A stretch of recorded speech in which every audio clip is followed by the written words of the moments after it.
Yo, what's up guys? Welcome to the 14th episode of Progression to Pro. This is a series where I show my progression on the road towards becoming a pro and share things I learned along the way that help you improve. If you enjoyed the series and want to support me further, please consider using code Howl in the item shop. Chapter 3 Season 3 ends on the 17th and I just completed my first official season of competitive. I'm going to compare my skill level now to what it was at the start of the season and see what progress I made. Starting off with my stats, I went from 290 PR to 2600. The significant increase in my PR is credited to me actually playing events. Before the season, I would hop on and play a few solo cash cups or fill in for my friend in a tournament. But this season, I played every solo event and all duo events with a set teammate. I've already made a couple videos highlighting my struggles in solo cash cups, so I'm just going to quickly recap. In the first cash cup of the season, I was really bad at holding my shield throughout the mid game and having enough loot going into endgame.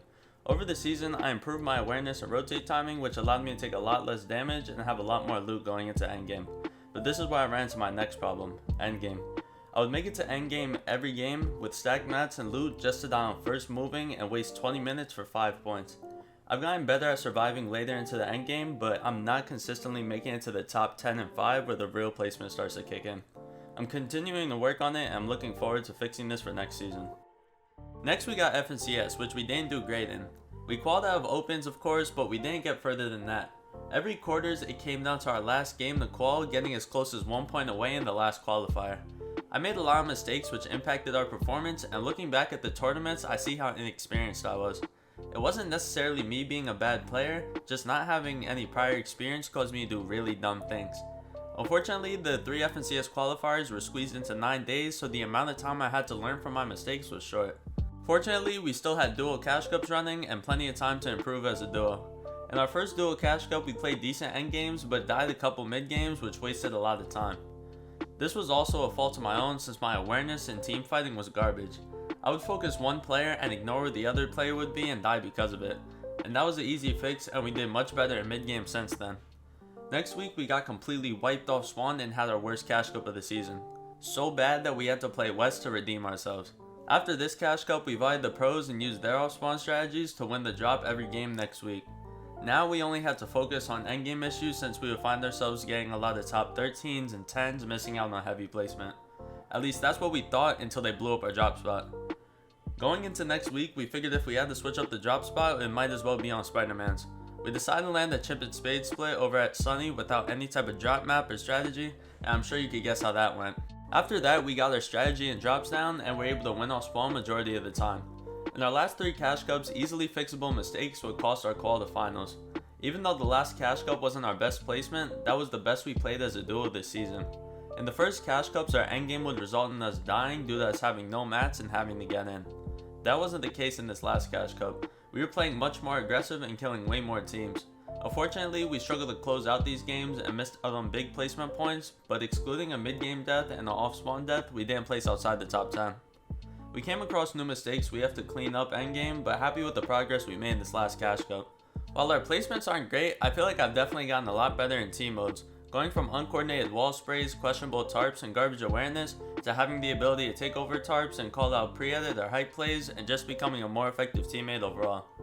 I'm doing a lot of VODing to understand the game more and to become more confident leading so we can have more of a co-IGL dynamic next season. I have a really good video coming out on that soon, so be sure to subscribe if you haven't already. For the sake of benchmarking, here are my best placements and PR from this season. Long way to go, but I'm excited to see what happens next season. Comparing my mechanics from the start of this season to now, the main improvement I noticed is my crosshair control. I'm now a lot more consistent hitting edits and builds than I was when my crosshair placement was all over the place. However, my mechanics in creative differ from mechanics in game considerably. I've noticed especially when tarping endgame, my builds aren't as precise as they should be, and I end up doing things different from how I originally intended. Whether that's burning mats, using an incorrect material, or missing walls and boxing slow, my creative mechanics don't reflect in-game as much as they should, and that's something I'm going to be working on for next season. For fighting, I've definitely improved my awareness in team fighting. In the beginning of the season in duo fights, I would either just follow Leaf around and go from the same angles as him, or take a real safe and ineffective angle and wouldn't be able to help if he got jumped on. As the season went on, my team fighting has improved significantly, and I'm able to make an impact in fights rather than just following Leaf. My main issue in fighting is the angles I'm taking, mainly in solos, and of course my aim. My aim at the beginning of the season was horrendous, and sadly, I didn't take the issue as serious as I should have, and I figured if I just played Kovacs and aim trained for an hour or so, my aim would be fine. I was wrong. I went to tournaments missing shots like this. Obviously, this isn't what my aim looked like at all times, but these were some of my worst moments. A bit over a month ago is when I started working with an aim coach who has helped me identify some of the biggest issues with my aim and made 2 Kovacs routines designed specifically to help me with these issues. These 2 issues are flicking on my shotgun shots and shaking my crosshair when I begin to miss with the SMG. I've definitely seen some improvement in my shotgun aim and I'm less shaky with my SMG tracking, but I still have a lot to work on. Now that I've been grinding these routines for a little over a month and seeing progress, we're going to evaluate my aim and see what other problems come up and add that to my practice as well. Overall, I think I improved a decent amount this season. I've always had high expectations for myself, and at the beginning of the season, I imagined I would have been a lot better than I am right now. But trying to predict how good I'll be in 4 months into the future usually leads to some unrealistic expectations. You never know how difficult a part of the game is until you actually get to it. It's like saying I expect to make money in a cash cup without ever experiencing a finals lobby.